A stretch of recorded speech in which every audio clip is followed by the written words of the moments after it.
safety and comfort, please return to your stations. When we finished shooting the stage stuff for Critters 3, we went out on location and they started to tear down the sets because they built the sets on the exact same place. And so then when we came back, we had 1 week off, and then we started Critters 4. For the most part, everyone stayed. I think there was a few changes. I know they had different ADs for the second one, but for the most part, it was the same crew.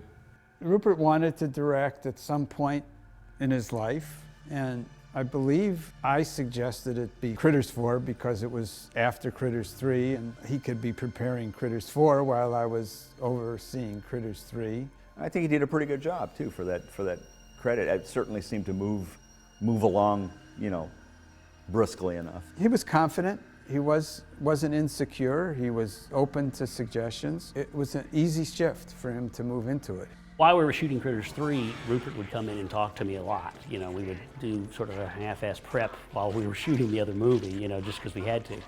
We did some prep at the beginning before both movies started. I worked with both directors, so we got a lot of stuff done. And fortunately, you know, as we finish out a set on Critters 3, they would tear it down and start building the space station.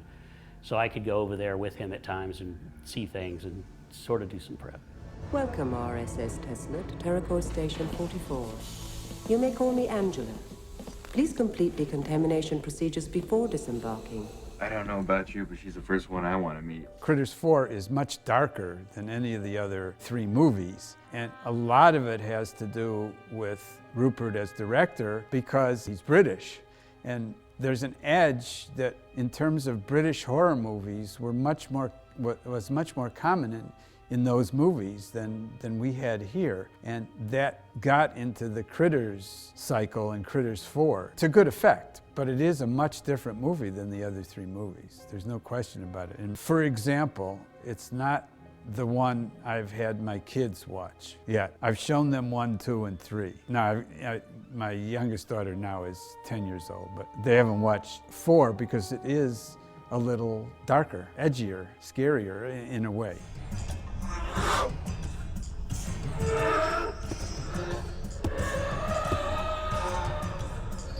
I think Rupert wore his director hat. He took it very seriously, and he wanted to make the best movie as possible. I think maybe he forgot some of the things we talked about as a producer and how we were going to make the plan work. Yeah, at that point he was the director, and like a director, he didn't care about the other considerations. His responsibility was to bring the best stuff he could to direct the vision he had in his mind. And like Edward said, I think he didn't remember some of the commitments that were made in the overall 2-picture deal with the Critters, and he asked for things that I think he was disappointed.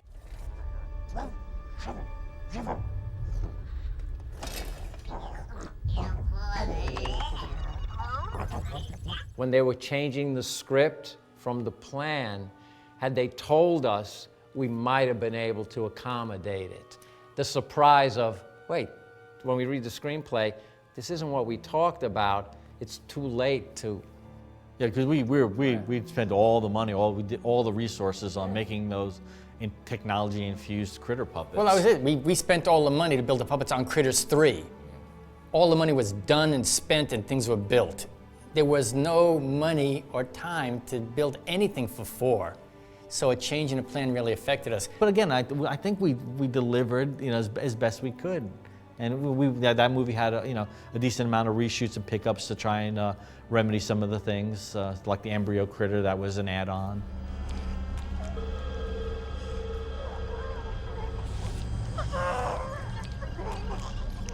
Shooting those little babies in the incubator, we couldn't ooze them up enough. And I remember the Kyotos, we were having such fun on that day.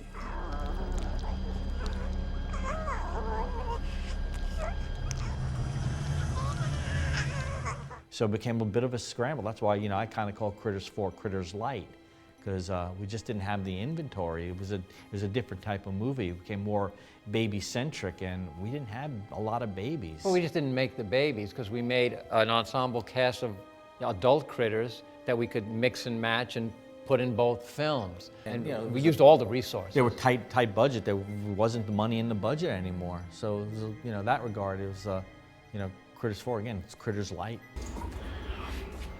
Shit. Yeah, I think one of the biggest complaints that they might have is that there weren't enough Kyoto brothers on the set of Critters 4. We got bogged down with some other commitments that really needed our attention too. So we had a crew of people that were our up-and-coming workers and puppeteers, and I don't think they were really up to the standards that Rupert wanted. So I think he was disappointed in that aspect of the critter performance. Yeah, we were unbelievably busy at that time. Our experience and our expertise was missed. Yeah. When you're there on location, you have to think on your feet, and I think our experience on how to adjust things, reevaluate the situation, and come up with clever ideas was not there, and I think that is our responsibility and our fault. There's some good stuff in it. We've got that frozen critter at the end. 3 and 4 have great critter gags. Well, some of the interesting things was we built this device that it was like a pipe with a wheel on it, and we mounted a critter ball on it that would spin. And then we would basically, it's kind of an over-the-shoulder moving shot. And so we'd roll down these corridors, which was really quite cool, I thought. Plus, we mounted a film camera. It was an Arri 3 on there, 400-foot mag. It was tough to get around there. And the sets were, the hallways were so narrow, it was very hard to make the turns. But that critter ball thing really worked, I thought.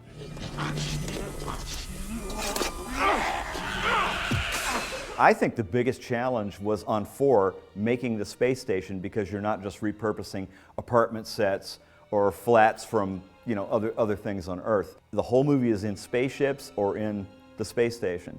And the space station was a glorious set.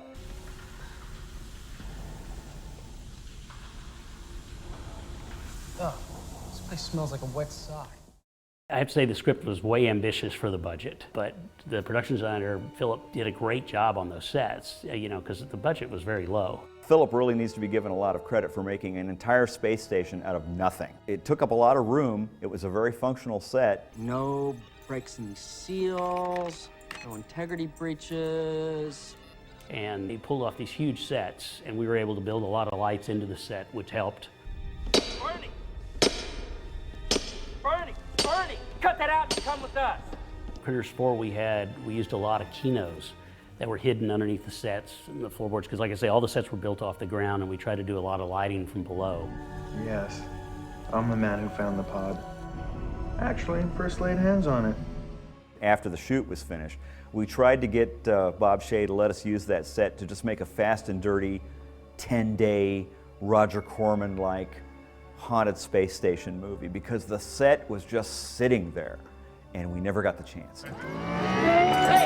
Wait a second! Wait a minute! Off, please! The most challenging days when we were shooting with the inside of this pod with Don. We didn't really have one that we could take the sections off, so it was really tight. I can't remember how we lit it. I think we had a couple little practicals built in or something, but it was very tough to get with the film cameras to get in there and shoot it.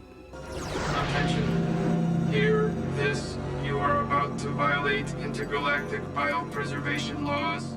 When the pod crashes into the basement or whatever, and there's this laser beam effect, and you see Terrence Mann inside of this cone of light. We had done an effect like that on stage that had blown everyone's mind. So I don't know where that particular effect came from, but we'd used it in theater before. A friend of mine worked for this laser company. I got him to come out with a real laser, and they shot this cone past the camera.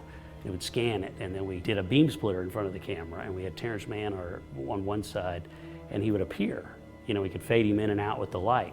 And Rupert told me that they had sent in the dailies, and New Line came back and wanted to know why they were already spending money on doing opticals when they haven't even cut the movie, because they didn't realize we did it in camera. So that was kind of cool. They thought it was an effect, but we did it all in camera. And everybody was just astonished at the fact that we had a real laser on set. We wanted a real slight smoke of, you can see in the movie, it swirls around, and we had a couple of guys underneath it, I think they were grips, and they would just take puffs of cigarettes and blow the smoke out, and it would just create around the lens, which was pretty amazing looking. Charlie? Ugh? That you in there? Charlie, my friend. The vibe on the set was very collaborative. Everybody was really good. Everybody was really chill, Charlie, you've been floating around in that pod for over half a century. Charlie, we're nowhere near Earth. In retrospect, we had like a really amazing cast on Critters 4. We had Angela Bassett, we had Brad Dourif, and we had Anders Hove from, Subspecies, and they were incredible. They didn't look down or talk down to the material. They were just doing their jobs, and except that they were really good actors. Those, man-eating hairballs that you do not believe in. Yeah, what about them? Well, I am reading 2 life forms on your level that could be them. Brad was Brad, and what makes him great as an actor is he reveals himself. So what you're seeing in that kind of neurotic Brad is Brad. I'd seen him in other movies, and he's just so compelling and hypnotic. I just loved watching him work. I've worked with Brad a few times since then, and he's an amazing actor. He gives it his all no matter what. He was a lot of fun to work with and learned a lot of stuff from him. Brad came up with that whole bit that he would do sitting in his station. He would rattle off a bunch of keys and finalize it by just going bap, like that. It was like all of the actors came up with stuff like that, just on the day to characterize what they were doing. Asshole. Captain Asshole. Critters 4. That's where I met Angela Bassett.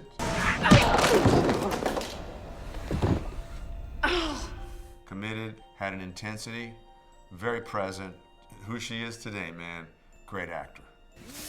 Shit! Bernie, cool it. Angela is a lot of fun to be around. Angela brought her sister down. I don't know where her sister was from, but I had a really great time with both Angela and her sister. I think we took her on a drive to Mulholland Drive. Her sister was from a small town, and I don't know where Angela's from. And we took her on like Mulholland Drive, and we hit the Hollywood, hot spots. So anyway, I had a really good time with Angela. Just sitting on the set, I remember we were always laughing. I've never spoken to her again, but we had a lot of fun.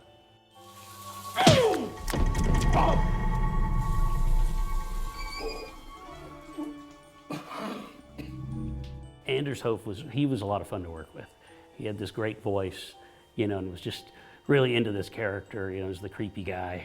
You mind your own goddamn business. But I thought they all worked really well with each other. Hands off! Wow. Thanks, I almost got lost. The intent, because you're dealing with fewer characters in new scenarios, especially in space, you have to kind of elevate Charlie to the premier position as a character. There was something about him, and I'm not quite sure what it was about him that got under people's skin. And I'm just realizing myself that, well, maybe that character did have an effect on people. You are the crew of the RSS Tesla? Yeah. What's left of it. I remember that there was a huge question as to whether we were going to be able to get Terrence for 4. I think he was doing some play on Broadway, and it was a big deal to finally get him, and they were real excited about being able to pull it off and get him there. Huh? Is that you? No further. It's me, it's Charlie. I did not make Ugg Eagle. Rupert and Barry made Ugg Evil. It seemed like a good idea at the time. Just in terms of the twist, we were looking for a twist. I thought, brilliant, now we have something to chew on. Let's make him as bad as we can possibly make him. Let's make him like a rock star gone completely wrong. I was a good guy, and then he turns, becomes a bad guy. Just the reach and the stretch of being able to do that as a character, is always much more fun to do. I remember where the ideas came from, but I don't know that they were necessarily good ideas. But it was that we were focused on Charlie, and we needed to challenge his arc and his reliability. You can traditionally do that with an unfaithful wife, but in our case, it was an unfaithful Ugg. You will die next. Screw you. I remember Donnie being so crestfallen some of the scenes when he knew I was turned and I was bad, and it broke his heart. As we talk about it, those feelings and seeing his face comes back to me, and he was so good at that. Love you, Donnie. Things change, Charlie. Things change. We had a theory, basically, that it wasn't Ugg, but it was a clone of Ugg, you know, that was programmed to be this way, so that you could bring Ugg back in a later story as a good version of himself and a bad version of himself, and then have them face off, you know, just in case Charlie wasn't around. I'd bring Ugg back in a heartbeat. As a good guy or a bad guy? Both. Really? You never know. Keep it interesting. You can do it, Charlie. You never could. Things change, Ugg.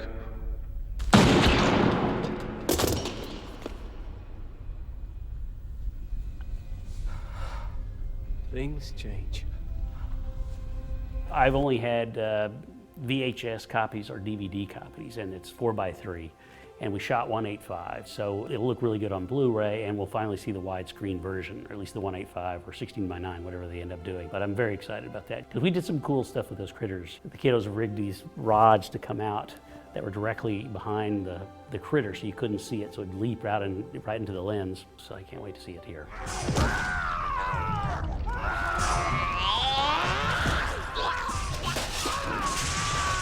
You always make a film and think, oh, maybe it'll go into theaters. But we didn't budget those as theatrical features. We knew that in some cases the budget would show, particularly that they're located in one place, essentially. I have to say Critters 4 is my favorite of the two. It was a lot more fun just, you know, with this whole space station and all that. And the other one was just kind of standard stuff in a house or in an apartment. So I was very happy with both of them, but I think 4 was a lot more fun to work on. We've joked about this in the past, but our little experiment with doing 2 pictures back to back, one of the New Line executive with us in that experiment was Mark Ordesky. And he went on to be the front man for the Lord of the Rings movies that were done back to back. So by spending low budget, it was a great experiment for them because they learned how to do it on a large level, possibly. It's speculation. My biggest regret with Critters 4 is that we didn't get a one-sheet for it. We got a lovely one-sheet for Critters 3, and we had a thing that looked like a video poster or a British quad or something like that for Critters 4, but it was begging to be blown up into an actual poster. Can we get out of here now? I think each film, Critters 3 and Critters 4 are both terrific acquittals of the script. I mean, I don't think I've got anything to apologize for, and I don't think anybody who worked on the movies has anything to apologize for either. They serve their purpose as sequels in the franchise, and I think they did right by the critters, you know, if you care about that kind of a thing. And it left the door open to do more. And in this age of remakes, reboots, revisits, these 2 movies left it open-ended enough that if anybody wants to come in after us and do more, they can. Well, you'd have to bring back Johnny Steele, and he's off the road now. You know, he's recovering. I think that'd be a great promo. Get Johnny Steele and the band out, and have some, you know, some critter dancers, you know, and get on the road first to promo it, then show the movie. No, for me, though I'm not a big fan of origin story movies, but I would love to see what the critters were on the prison planet, the prison asteroid. Yeah, for. what crime did they commit? A prequel. Yeah, that's a good idea, actually. Charlie! Most of my thoughts about all the movies has to do with people's reaction to them. I'm, you know, completely amazed. At the conventions, it's unbelievable. You know, people with tattoos of critters. I've talked to the critter fandom when I could get my hands on them. I've run into them down through the years, or they found me on some social media or something. They know every Critters movie intimately, and it includes 3 and 4. I learned a rule very kind of early on that if you sit around and disparage some film that you worked on, that's not fair because that movie is somebody's favorite movie. And you can't go in and tell that person they're wrong. You know what I mean? And that makes you feel better about working on working in genre and working on a whole franchise thing in general. It's like you were able to go out there and please somebody. So that's a good thing, I think. I think for some people in the 80s, they saw it as kids. Probably the first horror movie they could see because Critters was a safe movie for kids to feel the power of being able to to ride with. And that's certainly true of Critters 1, 2, and 3. They were fun-loving movies. Critters franchise, the reason it's long-lasting, because it has all the elements that people love. It has laughter, it has suspense, it has great characters, it has an interesting situation, there's fantasy, and it endures because of all those things. It's a dream come true to be fascinated with monster movies when you're a kid and then grow up and actually do it as a profession. And it is as much fun as we ever thought it would be. In fact, we were doing the same things we did as kids. Yeah.